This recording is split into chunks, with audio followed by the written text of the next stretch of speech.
अगर तुम्हें एक ही दिन में राजमहल और मौत का फरमान दिखे, तुम किसका चुनाव करोगे? यह है बाइबल की रानी एस्तर की सच्ची कहानी। फारस का राज्य। राजा क्षयर्ष, यहूदी लड़की हदस्सा, जिसे हम एस्तेर कहते हैं, सुंदर थी पर उससे भी ज्यादा उसका स्वभाव नम्र था। अपने चाचा मोर्दकै के साथ बड़ी हुई।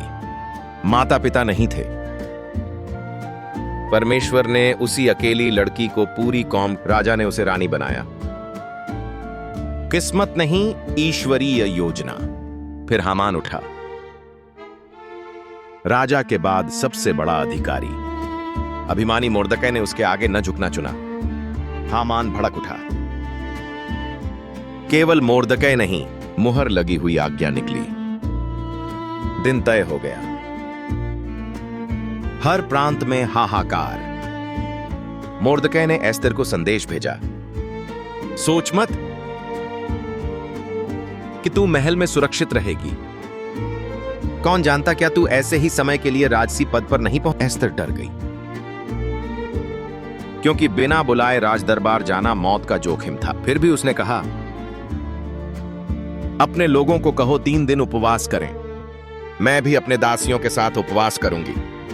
फिर यह वाक्य जो इतिहास में गूंजता है, मैं राजा के पास जाऊंगी चाहे व्यवस्था के विरुद्ध हो, और यदि मैं नाश हो जाऊं तो नाश हो जाऊं।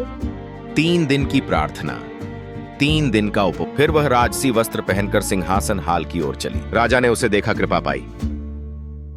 सुनहरा राजदंड बढ़ा दिया, जान बच गई। उसने तुरंत मांग नहीं की।